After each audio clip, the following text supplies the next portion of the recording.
16 minutes after 7 o'clock, onto this now. Living in a high-tech world, should we be concerned? That's the question the National Science Week 2024 poses and hopes to answer. Science, as you know, is all around us and makes our lives better every day. From technology, so everything from smartphones to, medical imaging, right? To automotive features, to GPS and the global village which we inhabit. It's all been made smaller by connectivity and access. But as more advances are developed, is there reason to worry? Every technology we have envisioned thus far depended entirely on human input and couldn't act independently. What happens when the machines we have developed no longer need us? We were scheduled to speak to the Minister of Science, Technology and Innovation, but it appears there was some misunderstanding. So instead, his spokesperson, Veli Mbele, joins us to try and answer some of those questions. It is regrettable we don't have the Minister, but Veli, thank you for your time.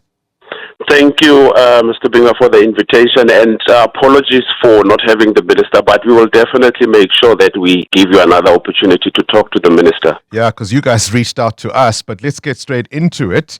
Across the country, National Science Week is going to focus on encouraging the development of science, technology, engineering and mathematics, STEM as we call it, among South Africans of all ages. That's correct. So the National Science Week is a annual, science engagement activity that the department holds, and it rotates across provinces. So each province sort of like gets an opportunity to host it, and its primary objective really is to help encourage our youngsters to take up science and maths at school, so as for them to then take it further, at university level. And the long-term objective really is for us to develop, a new batches and batches of young scientists in the country. And this is particularly black and women scientists, because that is one of the areas that, as the Department of Science and Innovation, we wish to grow as part of the general skills development, especially the critical skills in the country. But this is also to help position science, technology, and innovation to play a bigger role in the socio-economic development of the country, and to make sure that even the work of government is influenced or centers around what we call evidence-based policymaking, where even the decisions of government are informed by the developments that we have in science. I said in my introduction that science has an impact on almost every aspect of our lives, and yet, as you would know, there remains a gap between society and science. How does a week like this aim to close it?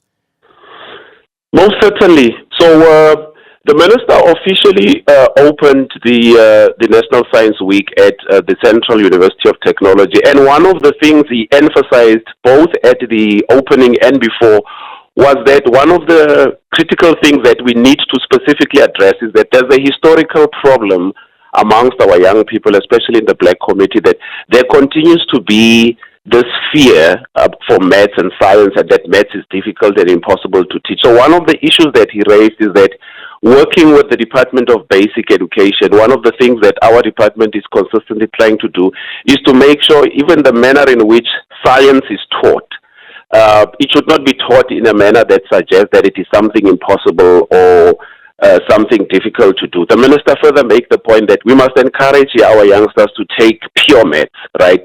Because he made the point, for instance, about the fact that there is often a temptation to drive the students towards what is called maths literacy as opposed to pure maths, to achieve other objectives. But the point was that we must just remove the fear that is there, that exists for science.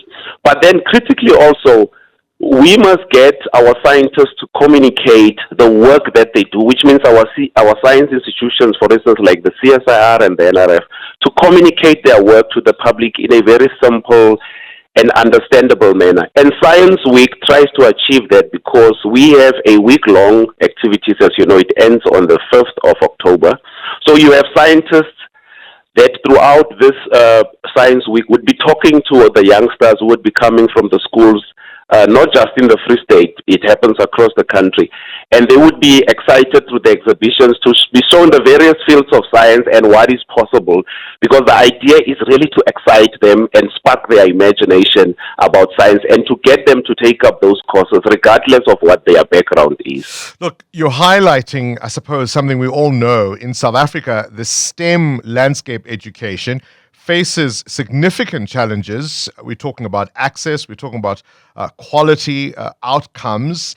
This, of course, is pronounced in marginalized group. You've mentioned girls in particular, but also black youth who mostly come from low-income households. And all of this is a vicious cycle that contributes to youth unemployment, inequality, and stifled economic growth. And some might argue that, of course, a week like this is a fantastic idea, but without fundamental education and effective interventions in our education system, it remains no more than a PR exercise.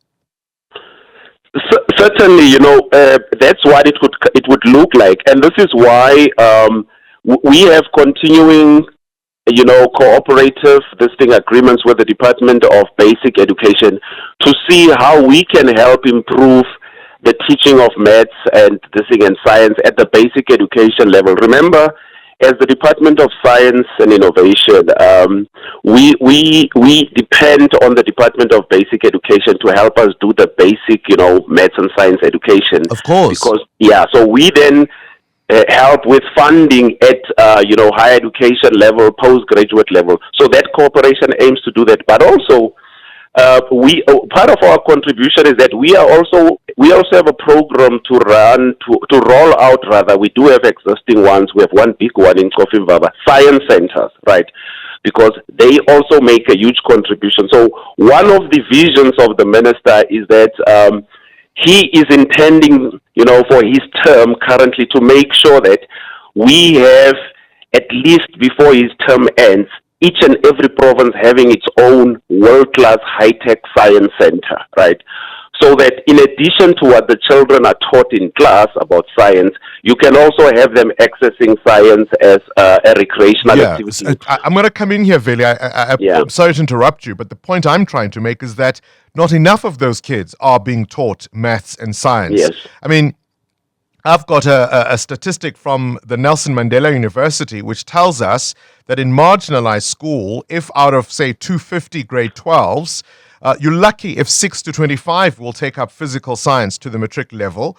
The percentage in rural schools is even worse than in urban areas. We've got entire schools phasing out maths and physical science because of the low uptake by pupils, but also because they don't have teachers who can teach competently. I mean, in 2016, we were 140 out of 140 countries on maths and science by the World Economic Forum. We are aware of those, and it is definitely concerning. And this is why I'm saying to you that part of the way of addressing that is that we have a number of cooperative agreements that we're having with the Department of Basic Education, but also with some of our universities in the provinces that work with our schools, so that we help to do exactly that, to address the uptake which you've raised, and it's a genuine problem, but also to improve also the quality of maths and science teaching in our country and the resourcing of the schools. So the uptake issue is also related to the resource issue of the schools. And you'd remember in the Department of Basic Education, they have got this classification of quintiles, right, where they classify schools in terms of their infrastructure integrity. And those are some of the things from our end we are hoping to support the Department of Basic Education on, right? Yeah. But the point I wanted to make to you is that we are looking at innovative ways of introducing and exciting young people about science. And I want to make the point about, while we accept, and it is a genuine concern, that we still have huge resource disparities, there are young people who are also showing commitment is also key. For instance, at this year's Science Week launch, we had a young person from Vembe district, from Chivasa Secondary, right? A young person who had invented a car that is hydrogen powered. And he was featured there. And we are trying to get more and more young people to understand that these things are possible, that while we are working on the impediments and the constraints, they must not be afraid. And we as a department then have a responsibility to support young people like Munei Necharota, who is from Limpopo. Those So he was stories, showcased yeah, there. those stories are easy to highlight because they are very much the exception to the rule, and quite often, in fact, occur in spite of the challenges. I mean, we heard from the Minister of Basic Education just last week what the budget cuts will mean for education in South Africa. And I'm just looking at the list of critical skills recently presented by the government. And it readily, to my mind, shows that for years to come, those are going to be taken by foreign nationals because even at the higher education level, we're simply not training enough South Africans to take up those jobs. Not quite, right? It's not quite that they are going to be taken by foreign nationals. And you must also understand that the manner in which we have actually quotas that are allocated through our higher education system and the National Skills Development Plan of the country. Our institutions are required to produce specific numbers, when it comes to South Africans. So there is no way that as a country you would have a situation where in the majority, I know that's not the point you're making, but that the majority of those skills would be taken out by foreign nationals.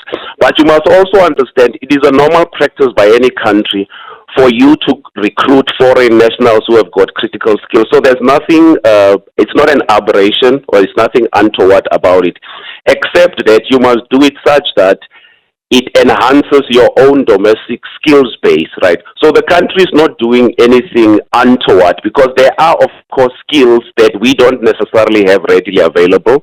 And as part of our agreements with specific countries, we would from time to time tap into those skills, right? So, but we don't anticipate a situation where you'd have the majority of the critical skill sector being dominated by foreign nationals. At least when you look at our skills development strategy in the country and how the controls are designed, we don't see that happening.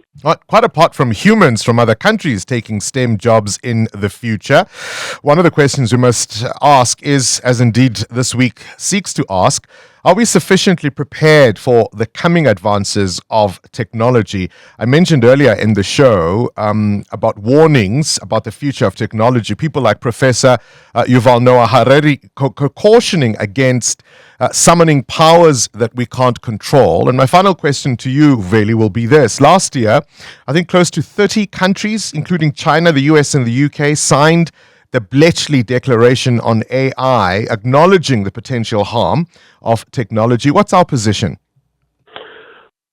We were quite involved in that process as well. And just recently, we had a similar engagement with the government of Saudi Arabia, where the minister attended a conference on AI.